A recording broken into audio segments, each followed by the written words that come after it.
Hey, good morning, Indiana. Welcome to Who's Left This Week, your news and politics Sunday show for the Hoosier State without all the bad faith MAGA BS. My name's Scott Aaron Rogers. I am broadcasting from Bloomington. I've got a great panel here with me today. Real quick, a couple housekeeping items first. If you're watching on YouTube, be sure to hit that bell so you get notifications whenever we're about to go live. Subscribe on Facebook, YouTube, Twitch, wherever you're watching to Project Next. Also follow on the socials, and you can follow me as well. My website is whosleft.us. You can find me at that handle on pretty much all the socials as well. Now, let's meet that fine panel I've got with me here today. A bunch of return guests. First, there's Josh Lowry, chair of the Hamilton County Democratic Party and host of On Trial with Josh Lowry. New podcast. Josh, welcome. Happy Sunday to you, Scott. Always good to have you here. Thank you. Say, that's Derrick Holder. Welcome, sir. Welcome back. Good to see you again. Always great to be here. And finally, let's break up this sausage fest with Tracie Martin.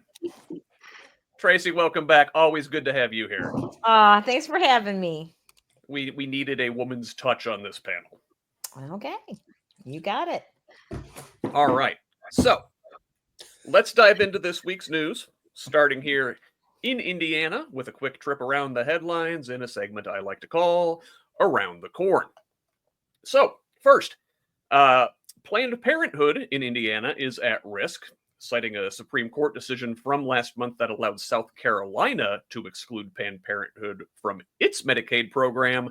Our Attorney General Todd Rokita wants to do the same here in Indiana, vacating a 12-year-old injunction on abortion provider state funding ban in Indiana, potentially cutting off the organization, which also provides birth control, cancer screenings, HIV preventions, STI infection testing and treatment, vaccinations, and wellness exams, trying to keep them from any state money. Also in news relating to women's health care in Indiana, the Indiana Court of Appeals on Monday affirmed a ruling by a trial court judge upholding the state's near-total abortion ban, specifically provisions relating to medical providers and potential exemptions.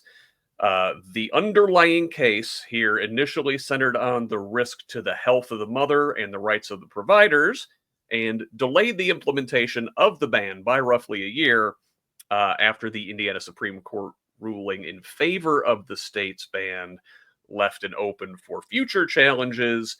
The plaintiffs, represented by the ACLU, amended their complaint to narrow the focus. That amended version is the one that the Court of Appeals weighed in on Monday. There is, however, still a challenge ongoing regarding whether Indiana's ban violates its religious freedom law.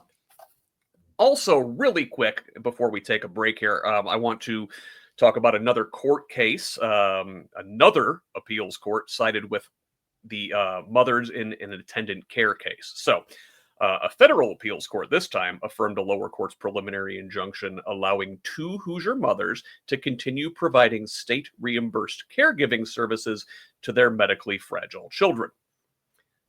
Responding to a nearly $1 billion projected Medicaid shortfall, as you guys may recall, state leaders with the Family and Social Services Administration made several changes in 2024 and halted a program that paid parents to be caregivers to their children with medically complex conditions. This program paid parents an hourly livable wage, but roughly 1,600 families were transitioned to another service that paid a per diem stipend at a far lower rate. So two mothers sued and were eventually granted a preliminary injunction, which the Seventh Circuit Court of Appeals affirmed this week. And I want to pause our headline cycle here really quick and look at those three cases. Josh, as an attorney, do any of those stand out to you? You're on mute, sir. There Man, we what are. I said was just so good too. We'll never know what it was. Look, the two of them don't make any fucking sense together because the abortion ban does not allow a place like Planned Parenthood to perform abortions now, right? That's one of the whole parts of that abortion lawsuit. So part of it was medical providers suing and saying, basically only hospitals can perform these abortions. Mhm. And part of the court's ruling was, well, basically any exception that Indiana has, you're going to be in a hospital anyways, right? So you have one lawsuit saying, from a practical standpoint, you're not going to be able to have any abortions at Planned Parenthood. The other lawsuit is trying to argue that we need to defund Planned Parenthood because they perform abortions. That doesn't make any sense together. But it's because Attorney General Todd Rokita doesn't actually care about women getting healthcare services. He doesn't want to just prevent abortions. He wants basically women to go back to, I don't know, maybe the 1910s. They were probably too progressive then. I don't know, maybe the 1800s, 1700s. I don't know where in time he would find it the best, but like this is just this ongoing attack on women, and Todd Rokita's taken it to the court, and that's what two of those three really are. Thank you, sir. Appreciate the insight there from the legal perspective. Now, Tracie, as a mother who has children with complex situations, not that kind of complex situations, but still, you have to deal with FSSA, I imagine, and go through the rigmarole with them. Is this encouraging, at least, that the court is siding with these mothers? I'm not actually having to deal with that just yet. I am going to be soon, so that'll be fun. Yes, that part is encouraging, and I like that piece of it. I did want to. I mean, as a parent of a teen of potential reproductive age, it's always fun to be a parent in Indiana. You always have to worry what happens if my kid gets raped. What happens, if I decide to, luckily I'm close to Chicago, but what happens if things change a little bit and they arrest me when I come back over the border? Like it's yeah, it's a lot.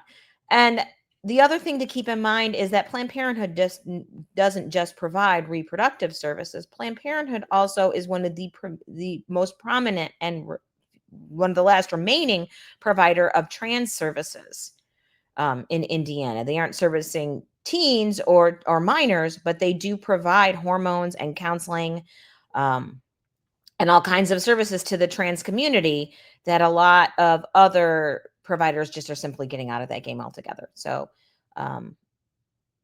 Yeah, I mean, again, with our state's extreme abortion ban, Planned Parenthood can't perform that service. But like we listed, there are a lot of other things they do, and this policy that Rokita wants implemented would essentially make it impossible for them to do just about anything in the state. Uh, you know, uh, Medicaid funding is going to pay for a lot of those services, I imagine, and without that, you've got to figure any Planned Parenthood clinics still in the state would be in danger of shutting down, and that is their goal. Let's look at another story here. Hey, listen, generally bad stuff all week. Here's a little bit of good news. So, Indianapolis reverses course on the Fountain Square homeless camp that they were planning on shutting down. We talked about this a couple weeks ago. So, after weeks of sharp criticism, Indianapolis leaders have changed their approach to a prominent Fountain Square homeless camp and will allow residents to remain at the site until they are offered housing. The Office of Public Health and Safety announced on August 15th that residents who still live at or recently left the homeless camp along Leonard Street will be housed through Streets to Home Indy, a new city-backed initiative to place more than 300 people to be living on the streets into apartments by next June. So, at each camp, the process is expected to take 4 to 6 weeks. We talked about this a couple weeks ago. They were going to close down this camp, and those folks weren't going to have anywhere to go because this Streets to Home indie program was still ramping up. So, with this decision, Merkley, the public health and safety administrator there in Indianapolis, is in effect doing what the critics urged him to do during a town hall held days after his initial decision to close the camp. So instead of pushing people from one tent encampment to another, which is what would have happened, advocates for people who are homeless say service providers should offer people stable housing and case management. Derrick, hey, look, something resembling good news. Yeah, I mean, I had the pleasure of being one of your panelists on that episode. I think it's great. I mean, give people a chance. Sometimes all you need is a hand to give you a chance, and they're seems like they're trying to do the right thing this time. Yeah, and that was our one big thing that episode, and we talked about homelessness policy in great detail, and we talked about housing first initiatives and how they are controversial on the right. You know, the Trump administration, Braun, Rokita, these guys all are punishment first, right? Incarceration first. But this housing first initiatives are, number one, more effective, and two, actually cheaper in the long run. So good stuff there. Now, I do want to stay in Indianapolis, where we've talked frequently on this program about the dysfunction at the city county council, particularly among Democrats. Well, they are not alone. Republicans cannot capitalize on the Democratic dysfunction because they've got some of their own. And this week, Republicans on the council have chosen new leadership. Councilor Michael Paul Hart was in the position for less than a year, and during a caucus meeting this week, his fellow Republicans voted to remove him as minority leader. Hart represents a Southeast Side district, and he said fellow councilors told him that he was doing too much too fast. Republican councilors voted to reinstate Brian Mowry as minority leader. He had held that position for the past 4 years. Josh, you're not in Indianapolis, but you are just north of there. Any thoughts on that? You're on mute again, sir. There you are. 0 for 2 today. The bigger thing to me, like the thing that, look, they're in the minority there, the Republicans are, which I wish we could say about that everywhere, on every, the group of politicians. So it's not going to make that huge of a difference. The thing that jumps out to me, though, is if two Democrats look at each other in a cross way, the headline on every news article is Dems in disarray. Republicans can't get their shit together, and we just nobody says anything of it.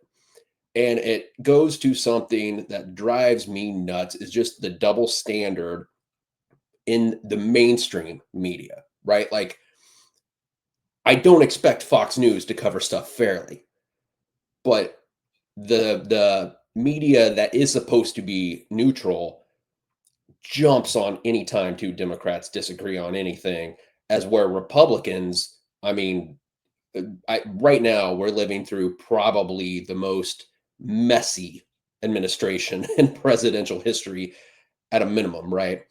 And I don't think that's a probable. I think that's a yes. Yeah. Yeah. It doesn't catch anybody's eye. And I think there's actually a reason behind this is Democrats still have standards. Yeah. And I think the media a lot of times feels like, hey, we can report on this. People will react and it'll make a change. We can report on anything about Republicans and it doesn't make a difference.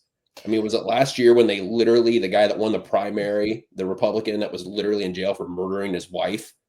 Like, there's literally nothing that's disqualifying for a Republican, but the media can cause a Democrat to have to step down, can cause a Democrat to, be against another Democrat. And so when I hear stuff like that, like I'm not shocked that the Republican didn't get anything done, but I am forever annoyed that, like, if you hadn't brought that up, probably no media person in Indiana is even talking about it this week. It was news to Yeah, me. well, I did say that I will attribute that story to Mirror Indy. That's where it came from. So they at least talked about it in passing. I will say, in defense of media around here anyway, regarding Indianapolis and their city county council in particular, I mean, the Republicans don't really have any power there. So it's a side note. So When they change people, yeah. Well, Go ahead. I guess my point is not so much an attack on the media; it's the fact that there's nothing's disqualifying for Republicans, Yeah. right? And so I think the media is reacting to the readers, right? Reacting to the voters, and so I think that's why the media focuses on it. I don't want to act like I'm, going right wing and just blaming the media for everything. No, I but actually think them you have reacting. a point.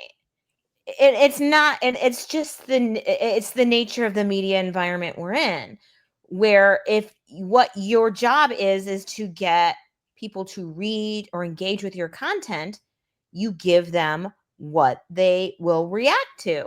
And Republicans are not reacting to the shocking things that their politicians are doing. But I don't, and Democrats do. And you're right about that. That bifurcation is there, and I'm proud of that. I'm proud to continue to be a person that has some sort of moral center and expects my politicians to not do things like rape young children or murder people or say I can grab them by the whatever and walk down the street and nobody will care. Like, I'm glad that for me, if my politicians don't have any respect for my intelligence, I am offended by that. I think the question is that are all Republicans of that cohort? And I think the answer to that is no. I think there is room for more coverage of Republicans. It's just that these people aren't engaging on those platforms. And it goes back to something, Josh, you were talking about earlier, is how do we reach those people? Where are the people for whom the embarrassment of the Republicans or of their politicians doing and saying these embarrassing things does have an impact? They just can't admit it yet. Where can we find those people? I have yet to see where that channel is. Yeah, that's very good points all around. And I do need to move on, though. So let's look at a couple environmental stories really quick before we look deeper into a few more Indiana stories. So this one from Indiana Public Media, the EPA is cutting funding for a low-income solar program, including more than $117 million for Indiana. This $7 billion Solar for All program was set up under the Biden administration and aimed to lower residents' energy bills and reduce greenhouse gas emissions. Not friend of the pod, Lee Zeldin, the EPA administrator, made the announcement on X on Thursday, saying the agency plans to follow the intent of the One Big Beautiful Bill. The EPA no longer has the authority to administer the program or the appropriated funds to keep this boondoggle alive, said Zeldin. So, lower income Hoosiers are more likely to live in older, less energy efficient homes that use more power, and advocates said putting solar on these homes not only lowers their energy bills, but also reduces the need for more power plants, which all electric utility customers pay for. This funding cut comes at a time when the average Indiana resident's bill has gone up by $28 a month since last year. Related, they're building a huge Amazon data center up in north central Indiana, New Carlisle. And as we all know, these data centers are giant energy consumers. And NIPSCO, the public utility up there, will be having to provide a lot of power to this data center and all of the other customers of NIPSCO are going to be on the hook, at least for part of it. Now, this data center, the Indiana Department of Environmental Management this week sent them a letter halting some of the work on this construction site. Excuse me, sorry, lost it. Stating that Amazon had an incomplete application that would affect over 9 acres of wetlands, and the unauthorized impact on the wetlands violated 2 Indiana codes prohibiting discharge, emission, or allowance of contaminants or waste causing pollution, and prohibits the disposal of inorganic or organic matter into Indiana's waters. Amazon has 30 days to resubmit plans for approval or risk denial of their application. Derrick, how bad must the construction, the quality at this construction site be? How bad must their polluting be for the Department of Environmental Management under this administration to tell them, hey, man, you're going too far? It's got to be black sludge going into the wetlands for it to be that bad. They don't care about the PFAS chemicals or anything else, but it's just got to be. It's either black sludge going into it or, Prozac going into the water to calm everybody down. I think we need a road trip to That go one check might it not out. might not be that bad of an idea. Very good. So I do want to take a little more time to dive into the next few stories here. And we're going to start this by looking at Indiana third grade reading scores. Hey, look, more good news. So this story from Chalkbeat, Indiana, statewide. 87% of third graders scored proficient on the state test, the iRead, up nearly 5 points from the 82.5 proficiency rate in 2024. This jump represents the largest single-year increase since the assessment began in 2013, according to state data presented Wednesday, and it breaks the improvement record set last year when scores increased less than 1% from 23 to 24. So this comes after concerted efforts in elementary schools to help students pass the iRead and thereby avoid mandatory retention in third grade under a law that went into effect for this school year. As you remember, they passed that in this past session. The trend for the iRead scores is notably different, however, from the iLearn results, which came out last month and showed that English language arts scores have essentially remained unchanged across the state, even as math scores have improved. So I guess a mixed bag in that case. But hey, this seems like good news that third graders are reading at a higher level across the state. No? Josh, what do you think? It is good news. And I think it just is one more example of why we should be giving every bit of just support and gratefulness for our public school teachers. Like, they're doing amazing work. And the fact that they're anything other than supported drives me bonkers. But our teachers are good at what they do.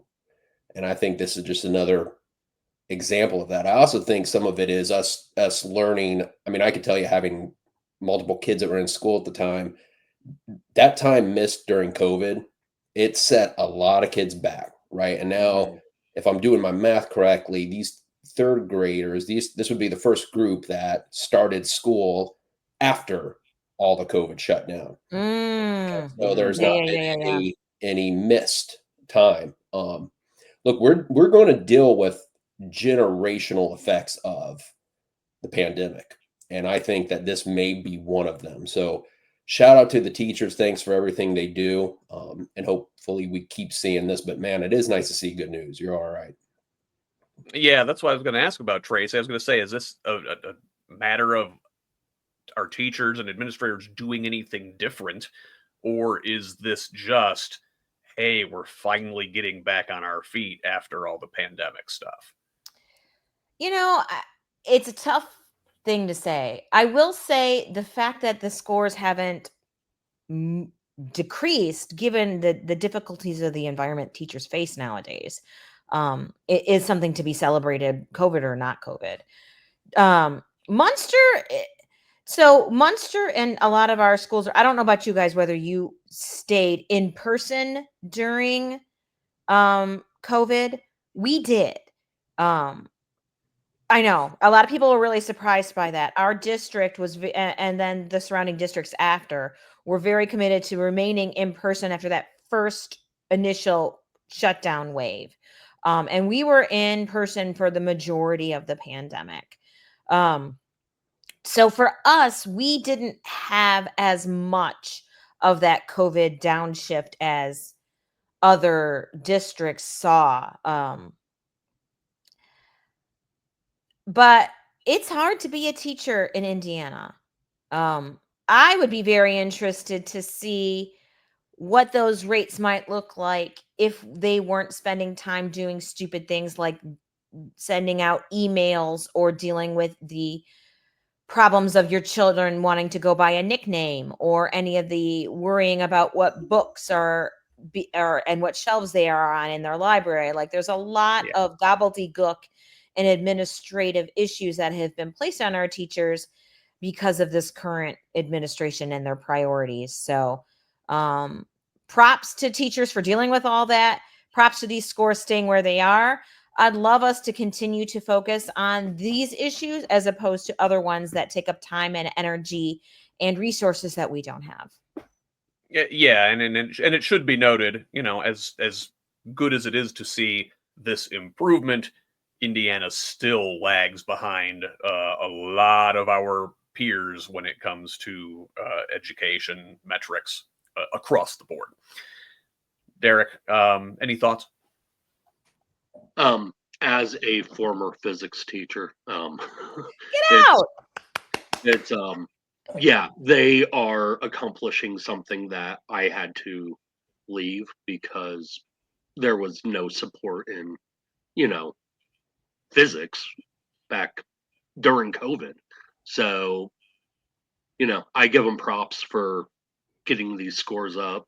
I think Josh has a point that, yeah, this is the first third grade group through since COVID. So, I mean, yeah, it could be something as simple as the kids are back fully in school, and these kids have always been in school.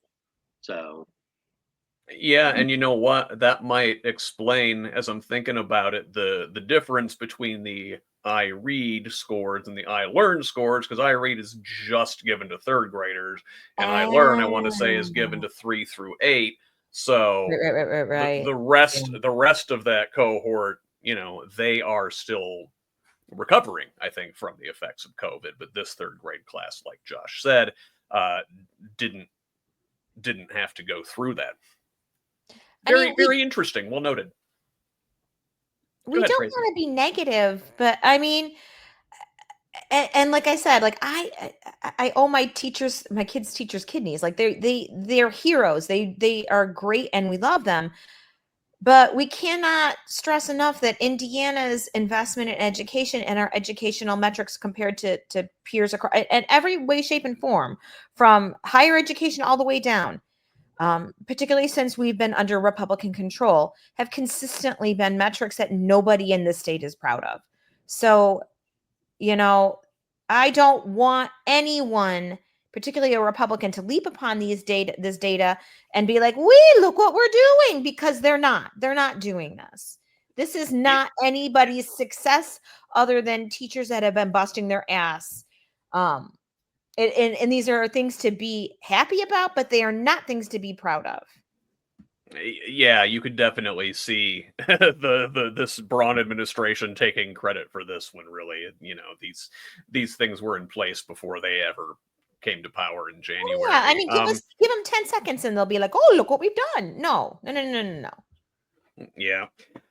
So moving on to another Indiana story I wanted to look at a little closer here. And Josh, this one's right in your neighborhood. So both Allen County and Hamilton County are weighing switching from precinct-based voting to vote centers on election day. And so nearly 73%, that's 67 of Indiana's 92 counties, are already using voting centers. This is according to Secretary of State Diego Morales' office.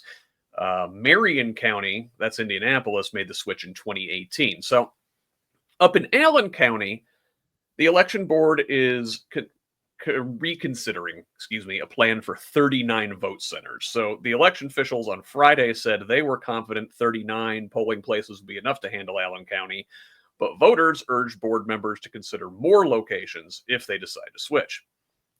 The Allen County Election Board has proposed replacing 110 polling places on Election Day with less than 40 vote centers that would accept all registered Allen County voters instead of only those who live in a specified geographic area. Okay. So, yeah, the way these vote centers work is the problem you run into on voting day, or the most common problem you run into on voting day, is people go to the wrong precinct because they've moved or they didn't update their voter registration or something or another.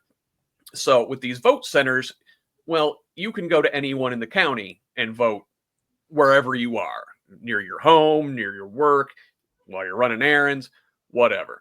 So the Allen County problem here is not necessarily that there's going to be less physical locations than there had been, but so when Indianapolis reduced its number of polling places to go with vote centers, they reduced the number of polling places total by less than 1%.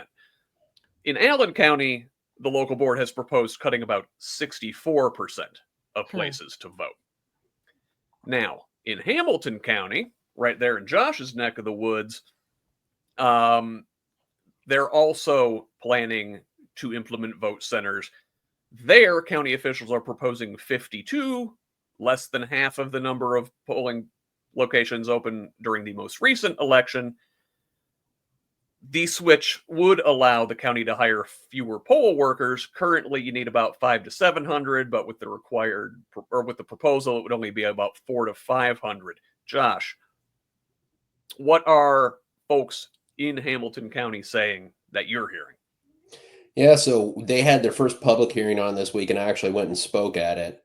Because as the chair of the Hamilton County Democrats, I appoint one of the people that are on the election board. Vote centers in general can be a good idea. The devil is in the details.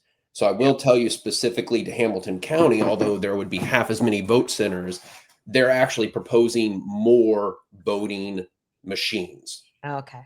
So basically, you go through and look at the map. Even though Hamilton County is very populated, it's basically in the bottom half. The northern half is much more sparsely populated, much more rural, but they're not long distances from anywhere. You had a lot of polling locations where there was not hardly any line, and somewhere there's literally no line, right? And so I think inherently it sounds like, oh, less voting locations, that's a bad idea. But I know in Hamilton County, like I said, it's going to mean more voting, actual voting machines. Now, I will say my concern, and I did voice this and they talk about this, is our current election administrator and our current clerk are actual responsible Republicans. They're from an old breed of Republicans that cared about democracy, right?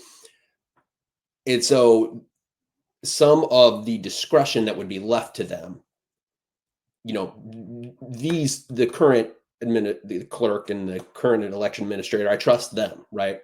My concern is that if you move to voting centers and there's too much discretion left to a clerk or election administrator, and down the line when these election deniers gets in, and all of a sudden they go and they look at the voting center that has the most Democrats, and all of a sudden there's only one voting machine there, and the ones that have the most Republicans have 20. So vote centers, just theoretically, I think, are usually a good thing. I looked at the numbers, and it would appear that most places the percentage of people that actually go and vote on election day does increase when they move to vote centers. So I think it's a net positive. We just have to make sure. I mean, it's something you never had to used to worry about, right? But now it is something you have to keep an eye out for, that there's not the chance for it to be abused in the future. Yeah, and I think that was one of the concerns up in Allen County specifically, was that southeast Allen County, which is the, historically minority portion of Fort Wayne, there's less vote centers there. So you can see how this could be abused potentially. Derrick, how do you guys do it in Morgan County? Well, we just hitch up our horses and go anywhere we want. It's vote centers. It's vote centers here in Morgan. They switched maybe 3 elections ago. So Yeah. Do you like it, Derrick? Oh yeah, love it, because I can go to any of them in the county, and just vote from there. Made it super easy last year when I was running for Congress. I could just stop in, vote, and then go somewhere else. So yeah. How about you, Tracie? Are you guys up in Lake County on vote centers or no? No. We still have our, precincts. If we do, we have early voting centers. Most of them you can, and you can go anywhere during the early voting. So your early votes will count no matter where you go. But after that, you are required to go to your local precinct. I love this idea, but refresh me, folks. So the regulations about who determines where they're placed, how they're staffed, how many machines there are, what resources are allocated to voting centers. These are all handed on a county by county level currently. Yeah, county election boards. Yeah. Okay. Which are all bipartisan, I believe. Here in Monroe County, we we're up for this. I want to say this spring, talking about it. The Republican on the board here vetoed it. To be honest, it has to be unanimous. I am because this is something that potentially increases voting access. I'm surprised that no one on the state level has, unless I'm just not paying attention, has tried to push this initiative down. Because the ability to say you can't vote because you're in the wrong precinct is a lovely way of suppressing votes, particularly because there's a certain cohort of people that are more likely to vote blue, that I think that you could reasonably infer that they would be impacted more. Yeah, you do make a good point. Voter suppression has been like the key tactic of Indiana Republicans for, the last going on 20 years now. I want to move on to the next story here. So, hey, Todd Rokita, we talked about this guy at least once already. Well, this story from the Indiana Capital Chronicle, Rokita is probing DEI programs, or what he says are DEI programs, at Butler and Notre Dame. So his office recently issued civil investigative demands similar to a subpoena to both Notre Dame and Butler, probing their DEI practices. So in review, a Supreme Court decision 2023 struck down affirmative action in college admissions, and this has led to broader challenges to diversity programs across higher education. In an August 6th letter to Notre Dame, Rokita said he appreciates the contributions that Notre Dame makes to our state and country and respect to the university's religious mission. However, neither Notre Dame's religious mission nor the benefits it may provide to the state would excuse the university from complying with civil rights and nonprofit laws. A week later, he sent a similar letter to Butler, more focused on their nonprofit status, because that is a secular private university. He said, quote, "The suggestion by your attorney in your June 27th response that the Office of the Attorney General lacks authority to investigate potential legal violations committed by a private nonprofit university is incorrect. As a domestic nonprofit corporation organized and operating under Indiana law, Butler University is subject to Indiana's nonprofit statute." So both of these refer to the state outlawing diversity, equity, and inclusion at our universities. Now, we've talked about this in regards to IU, Purdue, Ball State, etc. But now Rokita is going after private schools too. Man, I don't know. Derrick, looks like government overreach to me. Oh yeah, it definitely is. I don't know. I just don't know anymore when it comes to this. They're just trying to stop what has progressed over the past 50 years, 60 years. Yeah. And it's horrible. Yeah, and it's really gross the way they do this, because they're leaning into this whole like reverse racism trope and saying that these programs are basically discrimination against white people. But Tracie, now I don't know, remind me, I feel like Republicans like to use this "we're a private organization" excuse when it's like, I don't know, a country club that wants to exclude Jewish members, or some other private organization that wants to exclude people based on the color of their skin. They're always like, oh, well, we're a private organization. We can have our own rules. But now here's a couple private universities that the state wants to dictate their terms of service to. You know, it's just part and parcel of with Republican hypocrisy, like we were talking about earlier. Like they don't really have any consequences for embracing contradictory stances. They can very easily ignore things when they want to, and then embrace them when they don't. I think that they might be finding that they've bit off more they can chew when they start messing around with Notre Dame. Like I was just looking up at the whole because I had a friend tell me some stories about how the whole Fighting Irish theme came along and that being their nickname. And one source quotes it to being the Irish the students at Notre Dame standing on a Ku Klux Klan rally. Yeah, they fought in the streets with the Klan because if you So- recall, 100 years ago, the Klan was, I mean, obviously an anti-black organization, but boy, they hated those Catholics too. Yeah, they sure did. Yeah. So, bring it. At some point, you can attack as much as you want, but eventually people are going to start pushing back.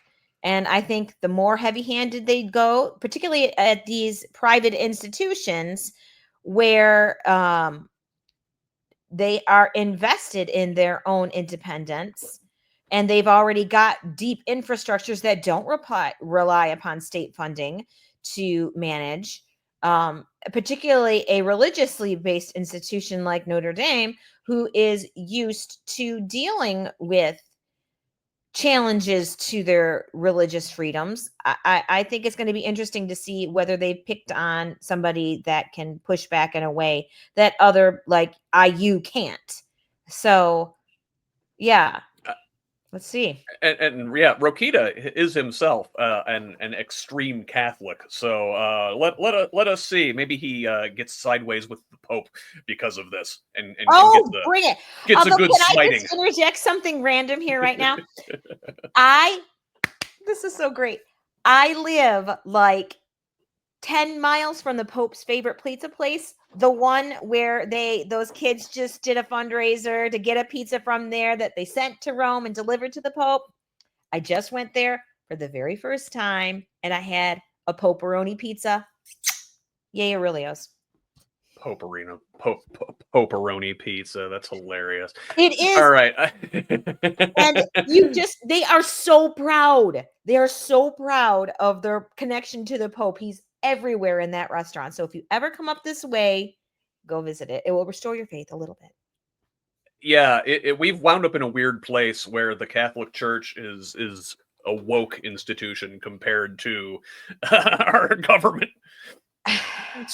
So the last thing I wanted to talk about here in Indiana today, and it's sort of a story that straddles the line between a state and national story, is the continued gerrymandering fight. So as we recall from the last couple weeks, Donald Trump has pressured Republican states to redraw boundaries of their congressional districts in hopes of securing a majority in the face of what looks to be a Democratic landslide in next year's House elections. So, starting in Texas, Republicans in the Lone Star State unveiled maps that could net their party an additional 5 seats.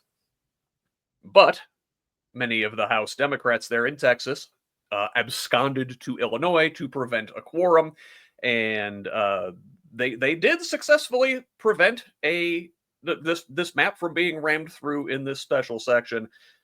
Governor Greg Abbott did call a second special session immediately afterwards, so we'll see how that goes in Texas. Keep an eye on it. Now, we also know that California Governor Gavin Newsom is forwarding redistricting plans in his state to counter the Texas gerrymander, and he announced in a press conference this week that he'll call a November 4th special election so California voters can decide whether to adopt new districts there. Also, last week, Indiana found themselves involved in this scandal, I guess you would say, when Vice President J.D. Vance came here to make a pitch to Mike Braun and Republican legislative leaders about redistricting here in Indiana to steal potentially one or maybe even both of Democrats' House seats here in the Hoosier State. So this week, a half dozen Indiana House Democrats went to Chicago to meet with the Texas Democrats who had escaped there to avoid quorum. So earlier in that day, a nonpartisan election advocate softened their uniform opposition to gerrymandering, saying that they recognized the wide-reaching crisis in our democracy, and Indiana Rep. Ed Delaney likened the efforts to congressional-level shoplifting, he said.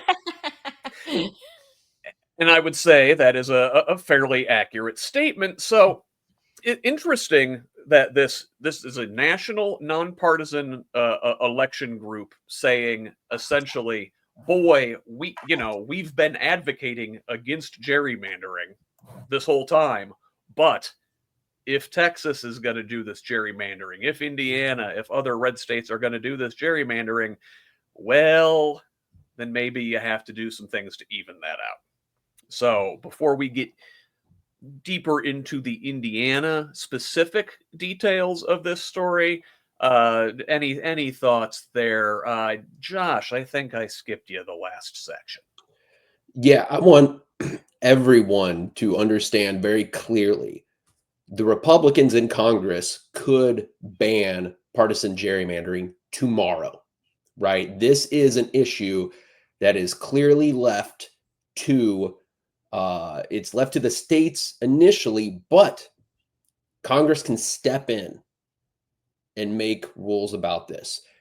In 2021, every Democrat in Congress voted for a bill that would ban partisan gerrymandering, and the Republicans blocked it. So for any Republican that is saying, well, we're just doing this because Illinois did it first. No, if you wanted to stop and fight partisan gerrymandering, you could end all partisan gerrymandering. On top of that, this is one of the most consequential effects of Donald Trump beating Hillary Clinton in 2016. At that time, there were 5 justices on the Supreme Court that were against partisan gerrymandering. They were going to say it was unconstitutional, but it did not get struck down then because then Justice Kennedy said, we don't have a standard to do this by. Basically said, bring me back with a way to judge this, and then we'll rule on it. Of course, then Trump wins, Kennedy retires, and the new Supreme Court rules that partisan gerrymandering is illegal. If Hillary Clinton had won that election, right now, partisan gerrymandering would be unconstitutional, and every state would have to draw their lines in a way that did not take into account partisan politics. every election matters. And when people say both sides are the same, I can't tell the difference. Bullshit. That is so false. One side, when they were given the chance in Congress, voted to ban partisan gerrymandering. That would have banned it even in the states that benefited Democrats. The other side, Republicans, only want to ban partisan gerrymandering when it doesn't benefit them. Yeah, 100%. Yeah. And yes, both sides do gerrymander. Illinois' maps are unexcusable. But I want to say something like 4 Democratic states have highly partisan congressional maps. 11 Republican states, including Indiana, have highly gerrymandered partisan congressional maps. And I think we forget that in this whole discussion, that we've been gerrymandered this whole time. Since 2011, Indiana's maps have been comically uneven. Staying on Indiana and our gerrymandered maps. So Trump invited Indiana Republicans to the White House, according to the Office of Intergovernmental Affairs. Later this month, Indiana Republicans may be headed to D.C. to hear a personal pitch from the president why they should redistrict now in contravention of state law. This meeting is a part of a series of meetings the Trump administration is holding with delegations from several states. You know, we're not the only one he's trying to convince to do this. So in addition to the president, we have other MAGA personalities turning up pressure on Hoosier Republicans, from Intergovernmental Affairs Director Alex Meyer, in his personal capacity, calling several lawmakers here in the state. Turning Point USA personality, influencer, small face guy, Charlie Kirk, said on X, quote, "Are Indiana House Speaker Todd Huston and Senate President Rod Bray going to ignore President Trump, the majority of their voters, and the GOP grassroots across the country by refusing to redistrict Indiana's congressional seats? Let's hope they are better than that." At the same time, a recent robocall received by a Politico reporter living in Indiana accuses Democratic governors Gavin Newsom and Kathy Hochul of using redistricting with a goal of ending the Trump presidency, and urging listeners to call GOP state reps to tell them to back the effort. So, like I think that was Tracie was saying, they're going to say, "Whoa, the Democrats, they've gerrymandered these states, so we have to do it first." And like Josh said, that's fundamentally not true. So, listen, I want to end this segment with a little bit of good news, because from the sounds of it, Indiana Republicans at this point are not on board. Former State House Speaker Brian Bosma said, "I think it's bad form. I think it's inadvisable. It's probably contrary to Indiana law, and I've expressed my reservation about it to some of our elected leadership." Representative Danny Lopez of Carmel said, "Just a few years ago, our General Assembly undertook the complex redistricting process on up-to-date census data, drawing fair maps that ensure every Hoosier vote counts, and we should stand by that work." He's wrong. These maps are not fair, but point taken. Jim Lucas of Seymour, one of the more colorful members of the Indiana state delegation, says, "I don't believe Republicans should stoop to the level of Democrats on this issue. Republicans hold about 90% of all local offices statewide, and once the voter rolls get purged of illegals, we will hold an even more commanding lead. Democrats can't compete with their socialist policies and ideology, and if there are seats that need targeted, we should do it the old-fashioned way and campaign harder in those districts." Derrick, I mean, Lucas is right for the wrong reasons. Is that I mean, accurate? I guess you could say that. I mean, me personally, I like our socialist policies. I like having cops on the roads and firefighters and all that. Um, yeah, it's Republicans. Yeah, they may hold 90% of local offices, but that's because we need to get out there better and fight every seat in Yes. the elections. That's the only reason they hold that much. So it's partially, our fault as a party, not getting people to be on the ticket and fight for the seats. Um, but I, I mean, gerrymandering is stupid no matter what. But It's cheating. Yeah. yeah, it's cheating, very much so. Josh, last thoughts on gerrymandering?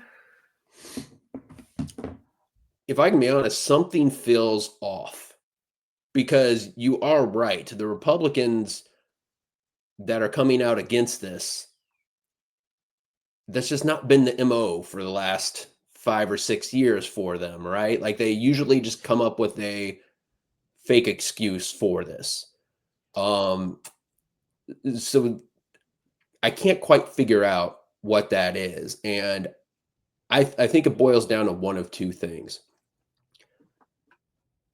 Indiana has a clause in our Constitution that calls for free and fair elections, right? And part of the reason that they did the gerrymanders in the way they did was they were able to at least plausibly put forward enough explanations that said this was not just for a partisan reason, right? This is how we drew the districts. And even though everybody knows that's why they were, right? But you had some sort of evidence you could have put in front of the court in that case. Now, with JD Vance and Donald Trump calling for it, like that idea is out the window. So I think maybe there is some concern there from them. But I think the other part maybe, like the only way to make a more district red is to take red voters out of another district. And what they might not realize is based on the 2024 results, yeah, you could probably draw one that has 8 or all 9 Republican seats.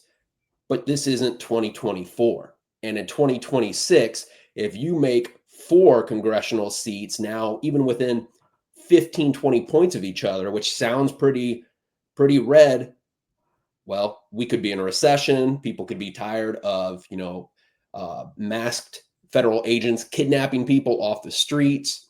They put a tollway It's through. literally unlimitless, the terrible things that are going on, right? And I think there might be some recognition on their part that Indiana's not as red as they think it is. I And think they're that's not going to exactly be it. able to get 8 or 9 seats in 2026. And so this might actually be a recognition of the strength of Democratic voters in Indiana. Yeah, they might be as gerrymandered as they can get, and they can't do it any further without diluting some of their power. Right. Tracie, I have a potential third reason why they don't want to do this, and that is they don't want to have to come back and work during a special session. I think you're right. But I think Josh has hit it right there. I know that we spent a lot of time I talked to some people about this up here in CD1 because ours is one of the targeted seats. And that has been the consensus with everyone I've spoken with, is that when you look at each map and each voting district at a granular level, Indiana is far more purple than anybody ever really truly believes. And you don't see that until you get down to the city and each individual municipality and each household. So as they get into the granular details of which is what redistricting is, Republicans don't want to put other seats in danger, which is what they're going to do. And there's just it's too close to make it really worth the effort. Yeah. All right. Yeah. Yes, Derrick. Last word before we move on. And I think they're really worried about District 5 because that one was the closest out of all the red districts that could have fallen in 24. So I think they're really looking at District 5 as a potential flip. Yeah, they probably can't borrow any of those voters from Victoria Sparks' district without her taking the L next time around. Good point, Derrick. All right, let's move on to our national stories and world stories this week and take a quick look first at the headlines. So, down in New Orleans, Mayor Latoya Cantrell and Jeffrey Paul Vappy, a member of her executive protection unit, so personal security, police. They developed a relationship in October 2021, and to conceal their relationship and maximize their time together, they allegedly created a scheme to defraud the city of New Orleans by engaging in personal activities while Vappy was on duty and being paid for providing protection. An appeals court has okayed the gutting of the Consumer Financial Protection Bureau. Groups representing the CFPB employees, groups that represent CFPB employees or use the agency to protect consumers from predatory banking sued months ago after Trump replaced the agency's director shortly after he took office, and the administration paused the CFPB's efforts. The administration then canceled the agency's lease for its building and terminated or planned to cut more than 80% of the agency's workforce. However, the appeals court this week reiterated that some functions of the CFPB can't be shut down, and so the ruling took at face value the Trump's administration that it hasn't decided to shut down the whole CFPB, just 80%. So they're letting get by with it. A trio of environmental stories this week. UN negotiations in the 6th round of talks about plastics were due to end Thursday night, but the countries continue to negotiate into the night in hopes of breaking a deadlock. Did not get there, so this global talk to develop a landmark treaty to end plastic pollution have once again failed. There remained a split between a group of about 100 nations calling for curbs on production of plastic and oil states like Russia, Saudi Arabia, and the United States pushing for a focus on recycling. Hurricane Erin became the first Atlantic named storm, the first Atlantic hurricane of 2025, blowing up from a Category 1 to a Category 5 in less than a day. Now, the storm is not expected to strike land, but it does threaten to dump flooding rains on Caribbean islands and maybe even the U.S. East Coast. Finally, there's also been some flooding in Pakistan, with at least 300 people confirmed dead from heavy monsoon floods and landslides. Northern Pakistan is one of the most glaciated areas in the region, so they're dealing with thinning glaciers, melting mountain ice, and monsoons at the same time. Scientists say that climate change has made events like this more extreme and more frequent. Let's talk about these headlines briefly. Tracie, what about those environmental stories? Does anything jump out to you there? It does. I just finished watching a Hurricane Katrina documentary, and it just brought back to me how we've learned nothing. And now, and I know that there's a lot of international things to be concerned about here, but what I'm really terrified about is how FEMA is going to be responding to this hurricane season. I have family down in, do we have FEMA anymore? Like, when I saw this documentary and I saw, it brought back everything. And we forget that basically 80% of New Orleans was under fucking water. And we are no better prepared to deal with that scenario now than we were then. And I live in Munster. I don't know if you guys remember this, but back in 2008, we had a catastrophic flood. I live in a house that was leveled. I'm looking at a river right now. And I'm wondering how it is that as a nation, we've forgotten what water can do. I mean, water doesn't care if you're blue, red, pink, or otherwise. It doesn't care if you're purple. It just levels your fucking house. So what are we going to do?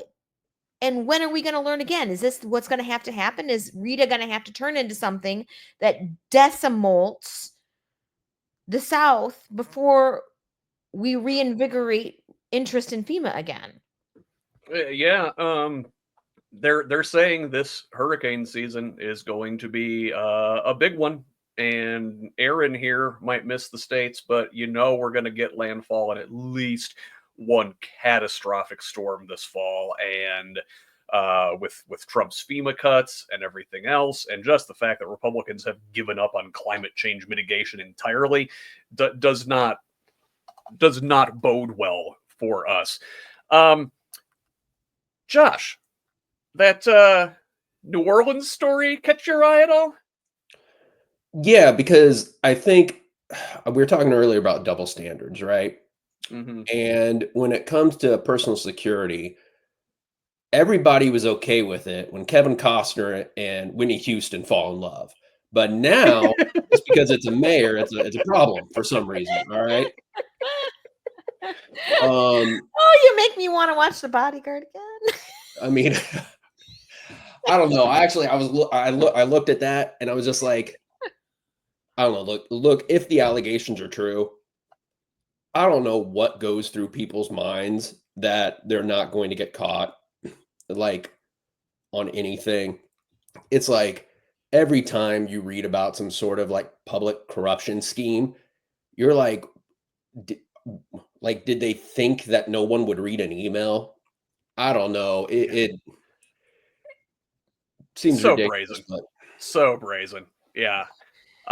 Here, one more. Derrick, I haven't forgotten you. I'm going to give you the final quick headline here in this segment. So the State Department is offering a $6 million reward in a Russian crypto scheme. This story from the UPI. The State and Treasury Departments are offering rewards of up to $6 million for information leading to arrests in a Russian-operated cryptocurrency scheme, officials announced Thursday. Garantex, a Russian-operated cryptocurrency exchange, allegedly used a series of criminals and cybercrime organizations to launder billions of dollars using hacking software, ransomware, terrorism, and drug trafficking schemes, according to the FBI and Secret Service. Derrick, crypto for crime? I have a tip for them. I know someone who's doing this. His address is 1600 Pennsylvania. Thank you. They Thank could you go for saying and that. get him. I will take the $6 million reward happily. Yeah. I'll even pay taxes on it. Yes. Jeez. Yes. Thank you, sir. I'm glad you were able to tee off on that one. I set it up there real nice for you. So listen, continuing on the story of Russian American crime, Ew. let's talk about this Trump-Putin summit from Friday in Alaska. So, real quick review.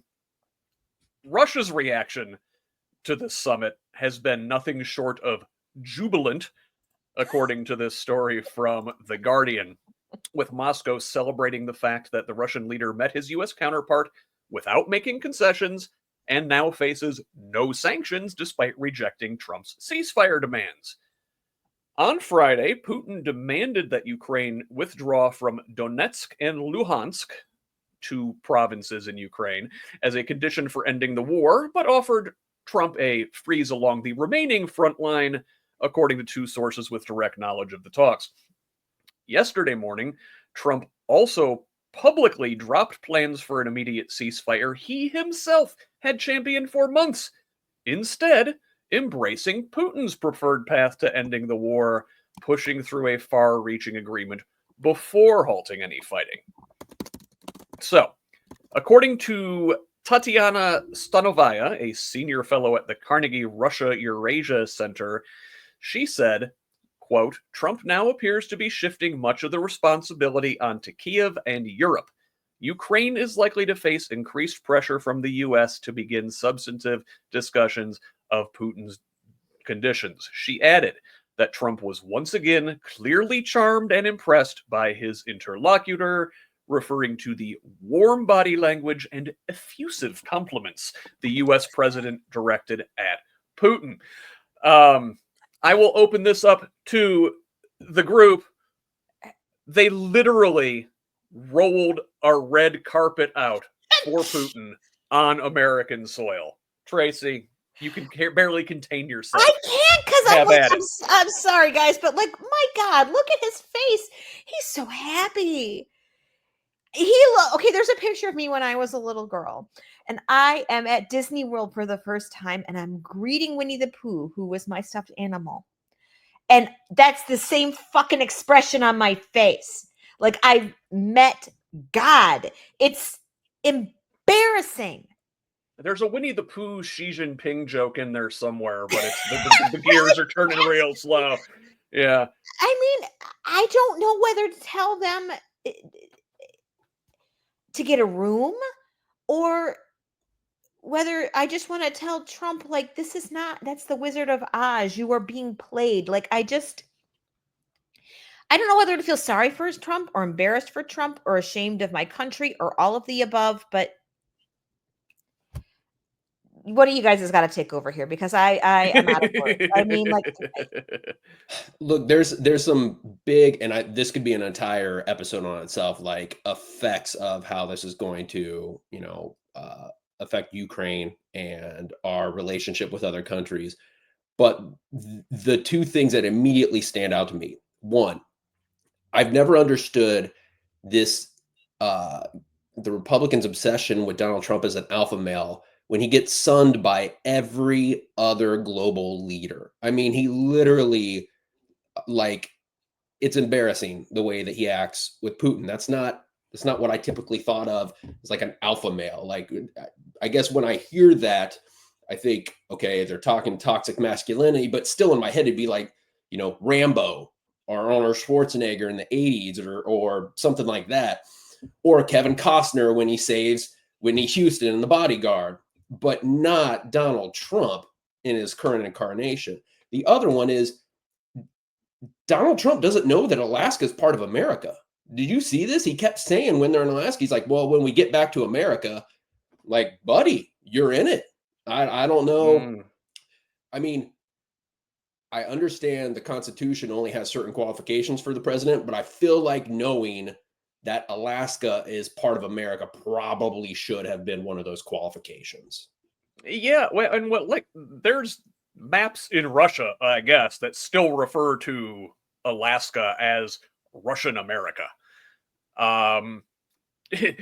Derrick, did you see? Listen, speaking of the professionalism of our president and our White House and his State Department, so the hotel that in Anchorage, where much of the American contingent was staying, the U.S. State Department documents containing sensitive government information were discovered on a public printer at said Alaska hotel 2 hours before the high-stakes summit between Trump and Putin.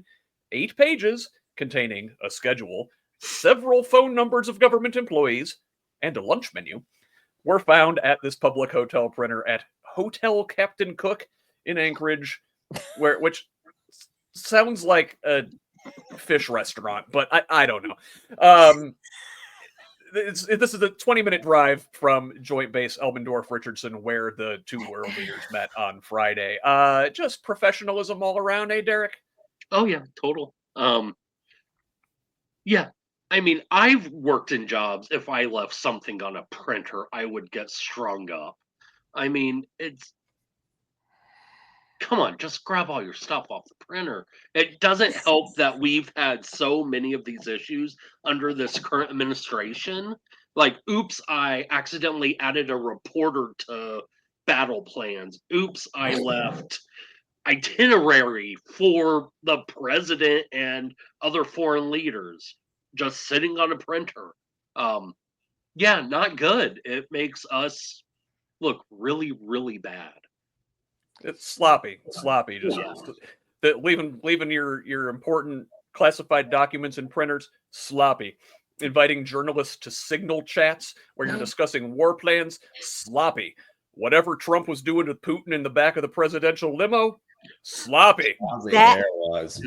Yeah. Thank you. Thank you. Somebody had to. Thank you. I'll be here all week. But also next week, Zelensky will be in Washington meeting with President Trump on Monday to once again beg, I imagine, for our country to stand up for its allies like we have always done. So, all of that said, all of this embarrassment in the news for our president, but I don't think we can skip this embarrassment, the ongoing Jeffrey Epstein case, which was a little bit quiet this week, but I consider it part of my job to make sure this thing stays in the news.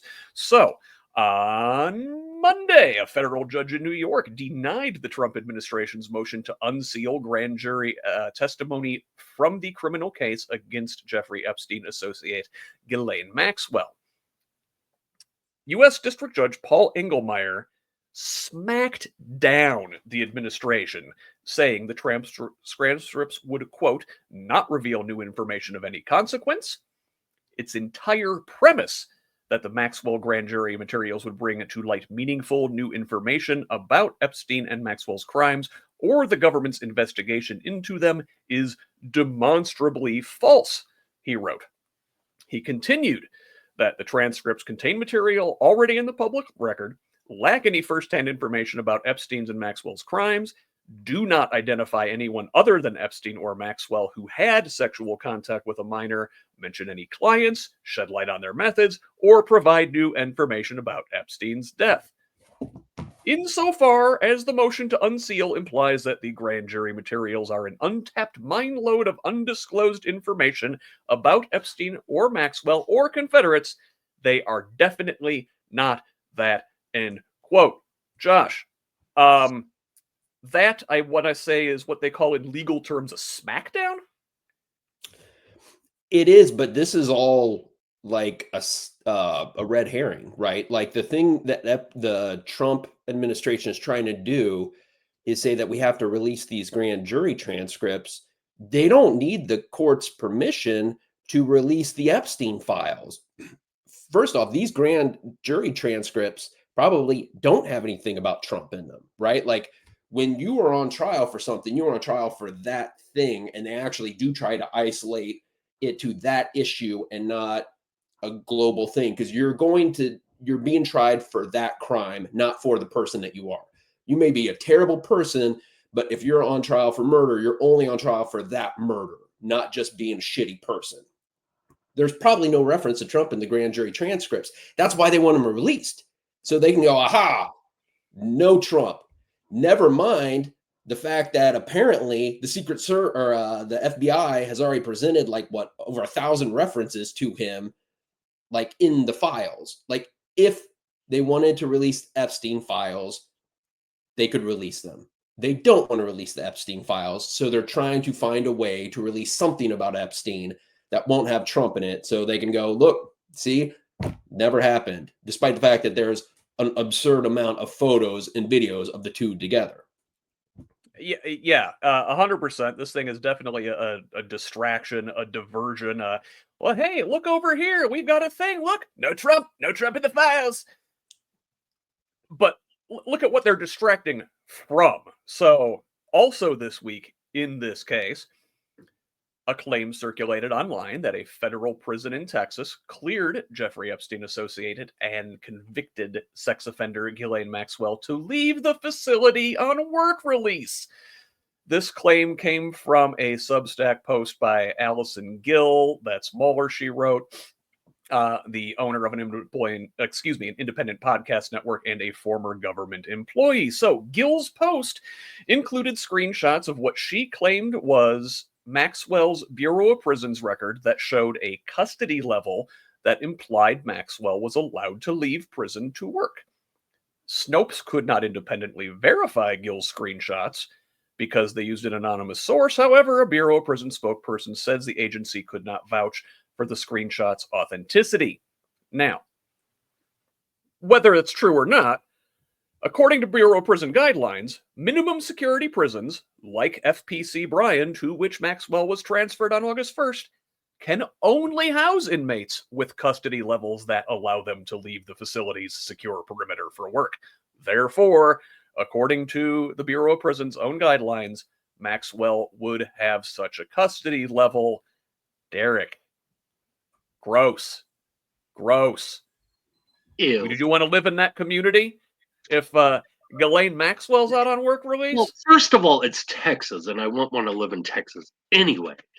But yeah, ew. That is no. We don't let people like that out. I mean, It is my ew. understanding that she was previously housed in a low security, which is higher than minimum security, but a low security facility near Tallahassee in Florida. And if we recall, a couple weeks ago, Trump's personal attorney and Deputy Attorney General Todd Blanche went down there, granted Maxwell limited immunity, and talked to her for like 2 days straight. And wouldn't you know it, shortly after that, she gets moved to this minimum security prison, and they had to have changed her status to allow that. Tracie, are you offended as I am? Of course. I mean, the question is what's the end game here? Is this distraction? Is this obfuscation?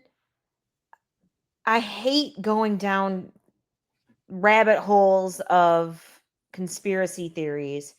The last 10 years is all rabbit hole, Tracie. I know. All rabbit hole. It really is. I mean, and I guess I really, part of me wants to just say, you know, I'm sick of talking about this fucking topic. But the other part, because the more we do, the more it just plays right into Trump's entire end game of distract and while look over here while he's over here playing around doing whatever he wishes. It also makes me wonder what new fresh hell Trump is over here doing that he's trying to really distract us from. I don't see a world where she doesn't have information that is damaging to the current administration. And I think we all know that. I mean, yeah, we know Epstein and Trump were besties for like a decade. And we know that Trump appears in those files over 1,000 times.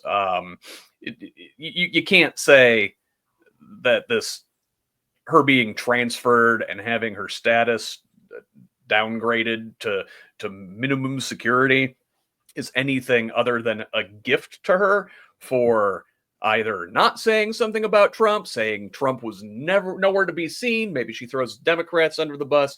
Maybe she gets set up for a pardon or early release. I mean, it certainly looks like it's headed that way.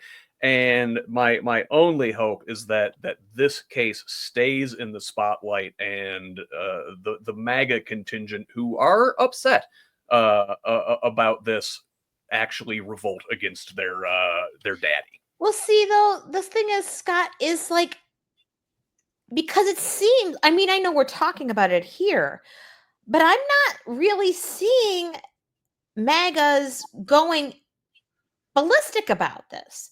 And that's what I'm concerned about. Like, it has this issue. I mean, I know we're all very excited about this because it is a chink in his armor, but will it remain that way the more loony it gets like this? Like, are they going to care? I would like to hope it's maybe it doesn't break the coalition entirely, but maybe it peels off enough where it's going to have some electoral consequences. I do want to move on to Israel and Gaza this week, where nothing good continues. So Israel is bombarding Gaza City as the UK and France and Australia, Canada and Japan and other allies all demand action against an unfolding famine. So on Monday, Israel's war cabinet voted to take over Gaza City and have moved on that since. Meanwhile, like I said, those countries, the UK, EU, Australia, Canada, and Japan have issued a statement saying famine is unfolding in front of our eyes, and they urged action to reverse starvation. On Tuesday, members of an international group of former leaders known as the elders, for the first time, called the war in Gaza an unfolding genocide and blamed Israel for causing famine amongst its population. Further criticism against the Netanyahu administration over there. The United Nations experts have said the targeted destruction of Gaza's healthcare system by the IDF amounts to medicide. Also, UN Secretary General Antonio Guterres has warned Israel that they may be listed in an upcoming report on sexual violence in war zones. And finally, Australia is the latest to announce that they will recognize a Palestinian state, according to Prime Minister Anthony Albanese on Monday. Any thoughts on there, Josh? I think I need to come back to you. I mean, look, I don't know how anybody can look at this and not be just devastated, right? Like, at a certain point, I didn't agree, but I at least understood where there was all this debate and discussion about what was going on. But I think that rationally, what we're looking at now, like if the whole point is Israel needs to be able to defend itself, which to be honest, I think it does, right? And I understand it gets complex when you're talking about why they had to defend themselves in the first place. But like almost any country would have done something in response to an October 7th level event. At this point, I think it is very hard to say that they're still fighting the same battle that was needed to protect itself after that point. And I mean, we've seen the videos, the pictures of the kids starving. And like, how can that be okay? There's always been an understanding of, I mean, literally, that's like the Geneva Code, right? Like, even in times of war, there's certain things that are off limits.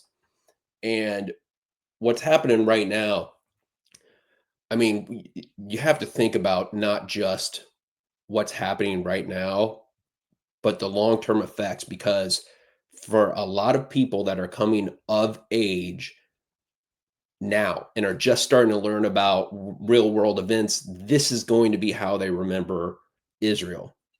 And I think that should be just as concerning for Israel as what the war that's going on right now. Yes, absolutely, 100%. They have become an international pariah, and their obvious starvation of the Palestinian population is horrific to the entire world. And also this week, they targeted journalists in an attack, killing Al Jazeera journalist Anas al-Sharif in a tent, a targeted attack on his tent outside of Al-Shifa Hospital, as well as several of his colleagues. So since Israel launched its war on the enclave in October of 2023, it has routinely accused Palestinian journalists in Gaza of being Hamas, as part of what rights groups say is an effort to discredit their reporting of Israeli abuses. The Israeli military has now killed more than 200 reporters and media workers since its bombardment began, more than any other war-torn area, or more than all other war-torn areas in the world combined in that time. Derrick, you're our resident Jew. Tell us. Yes.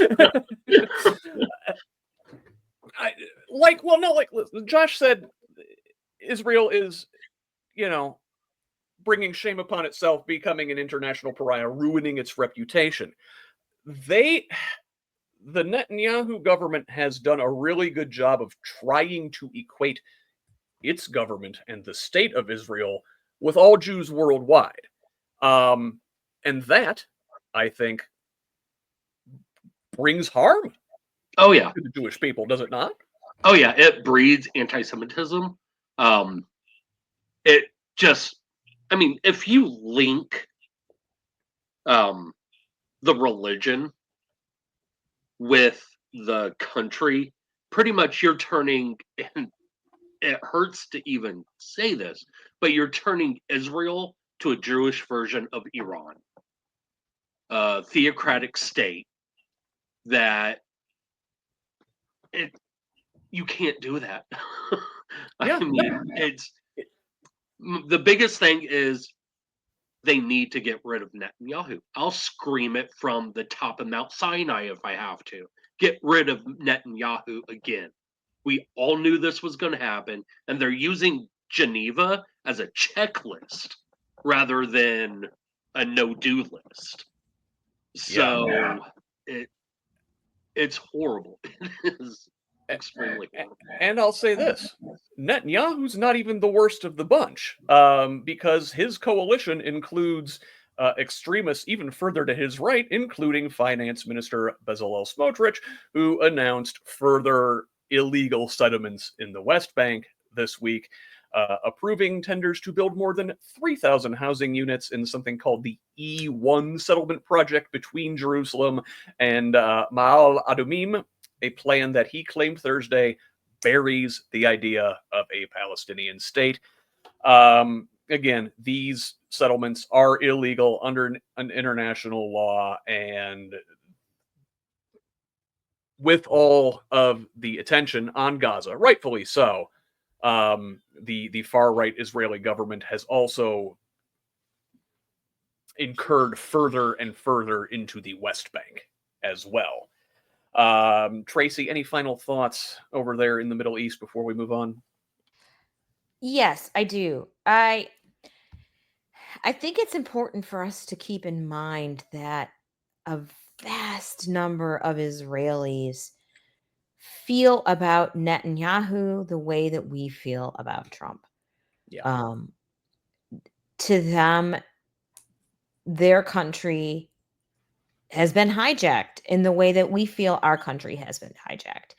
I'm not Israeli. I'm not Jewish. I can't speak for either, but I do know from the many Israelis that I've spoken to and Jewish people that I know here in the region, there is very sharp issue with the way that Netanyahu is conducting this war, and the way that he has hijacked a lot of the protective barriers between totalitarianism that we've seen Trump do here.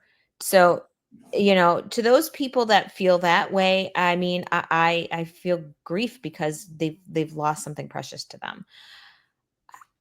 I am not educated enough to jump into this conversation about the war, but I just think it's important for us to remember that it is not a monolith of opinion over there.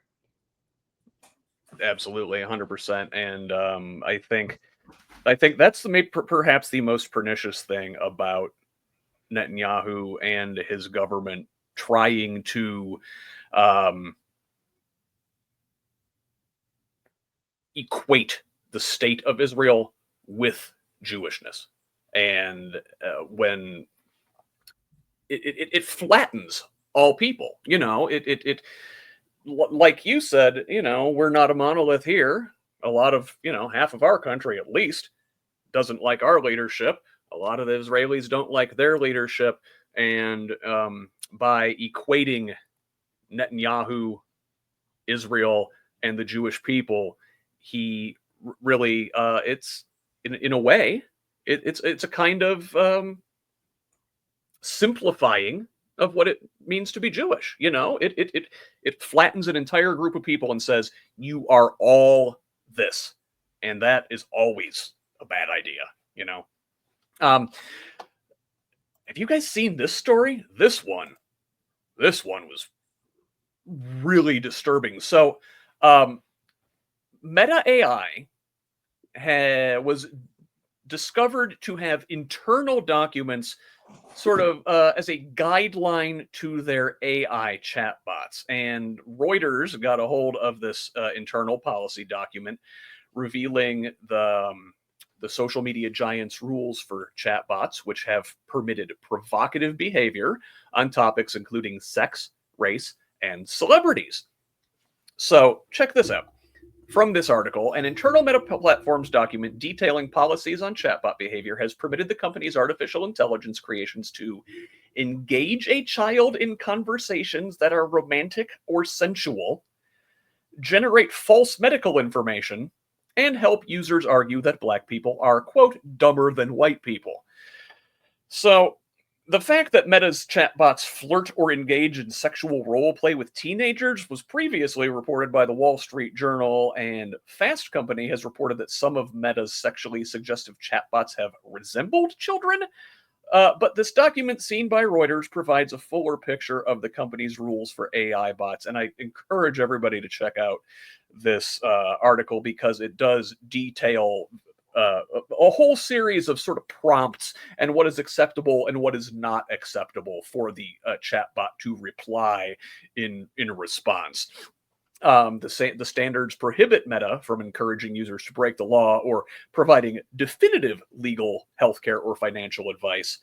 And they also prohibit Meta from using hate speech. Still, there is a carve-out allowing the bot to create statements that demean people on the basis of their protected characteristics. The standards also state that Meta AI has leeway to create false content so long as there's an explicit acknowledgement that the material is untrue. Boy, we've talked about AI here some. We've talked about the data centers and the amount of electricity that all this stuff consumes.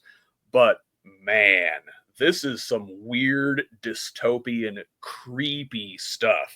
Tracie, was that a hand raise? Oh, my sweet Lord, yes, because I work, a day job in tech and AI, and we've been doing AI before this iteration of AI, and it feels to me that any company where you cannot literally spell out in your ethics guidelines, don't initiate sexual conversations with minors. If you can't do that, then we have fallen so deeply down a rabbit hole. I don't know how we would begin to climb out of that. I mean, because it says a lot about how Meta feels and how safe they feel with this current administration, that they're not scared that that information is going to get out and that people are going to hear about it, and that there's going to be government regulation as a result of this. Because again, I can tell you, having worked in tech, you think about that. You think about the potential legal ramifications of the things that you're doing. You're thinking long term down the line, how is this going to impact my company and my bottom line? And Meta is saying, fuck it, we don't have anything to worry about. And that's something. Right now, we are on the precipice of people literally changing society overnight. Our workforces are impacted by AI. All of these issues are like our society is changing it. Our working environment is changing at warp speed, and Meta is not afraid of that because they know that they have a friend right now in this administration.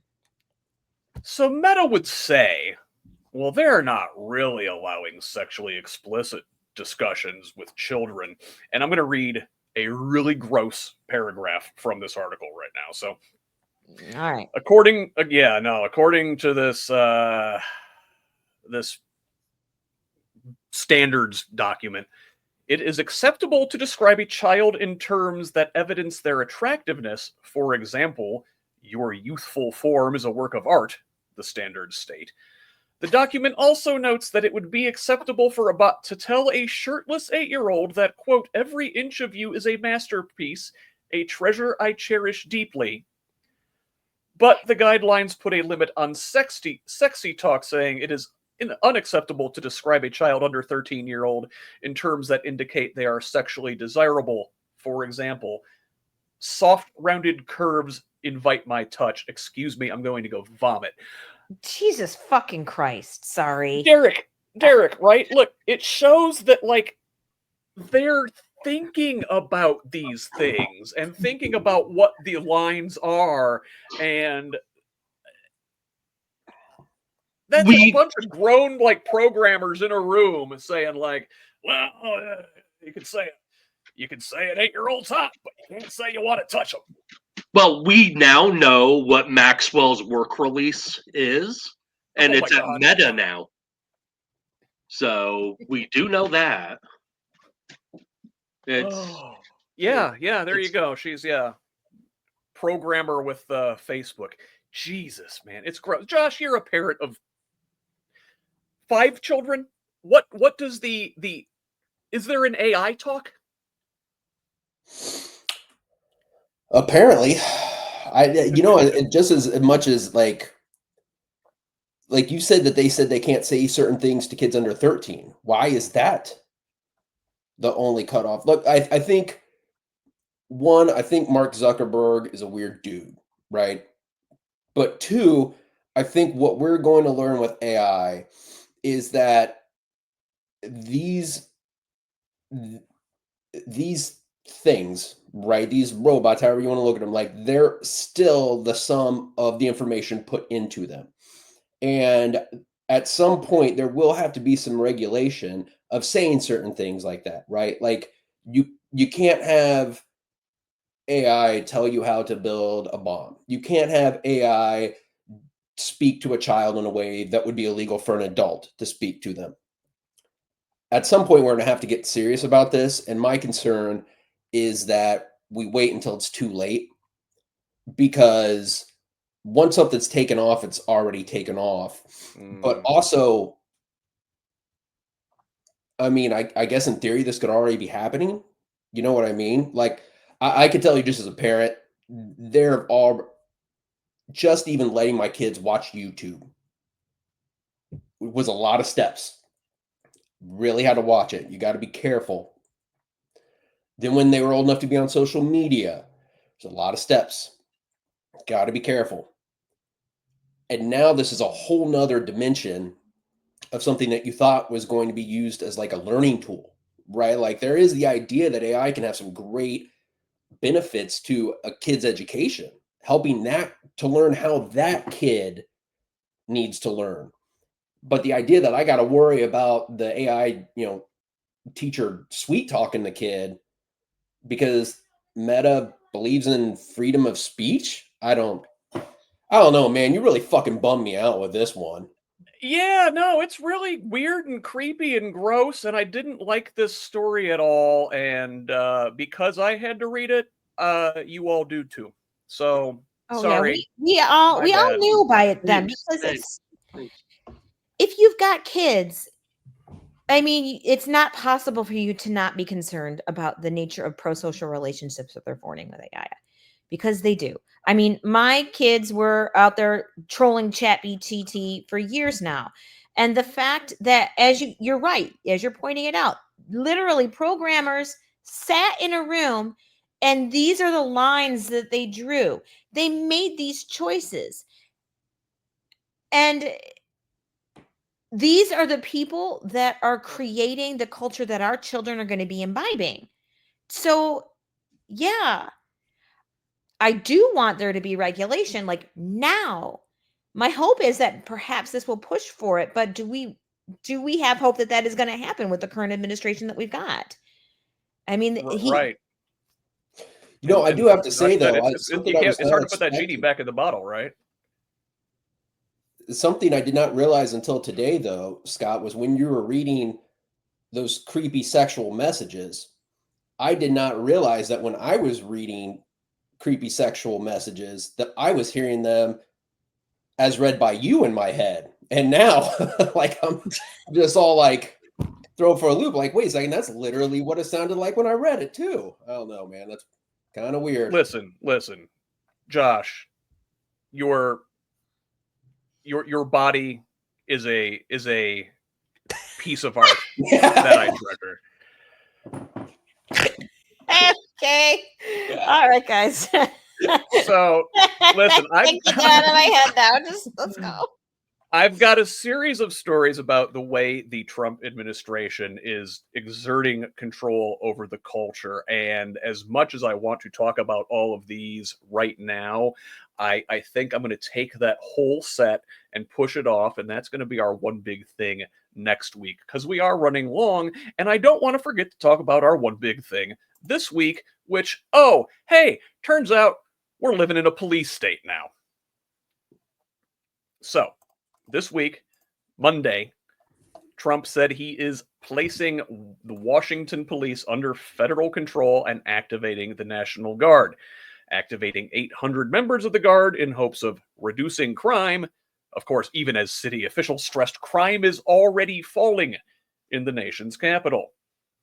So, according to District of Columbia Attorney General Brian Schwab, who sued the Trump administration this week, quote, the administration's actions are unprecedented, unnecessary, and unlawful. There is no crime emergency in the District of Columbia. Despite that, Trump invoked Section 740 of the D.C. Home Rule Act in an executive order to declare a crime emergency so his administration could take over the city's police force. He signed a directive for Defense Secretary Pete Hegseth to activate the National Guard. Now, police statistics show homicides, robberies, and burglaries are down this year when compared with this time in 2024. Overall, violent crime is down 26% compared with this time a year ago. Now, I've got a couple other things, and we're going to add those in, but let's open up this discussion there. Derrick, how does it make you feel to know our nation's capital is under occupation by federal troops? Warm and fuzzy? Question mark? Yeah, it doesn't make me feel very good.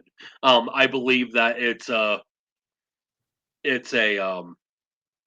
test subject for what the administration may want to roll out in other places. I hate being conspiracy theory guy, but I'm just afraid that it's just a test subject. See what he can do and how far he could go with it. Yeah, this is like the second test, right? There was all that stuff in LA earlier this summer. Activated National Guard there, sent in the California Guard with ignoring the wishes of Governor Gavin Newsom, sent in Marines. He sent in Marines to Los Angeles. Now, in DC is sort of a weird case because this is a federal district. They aren't a state. They don't really have their own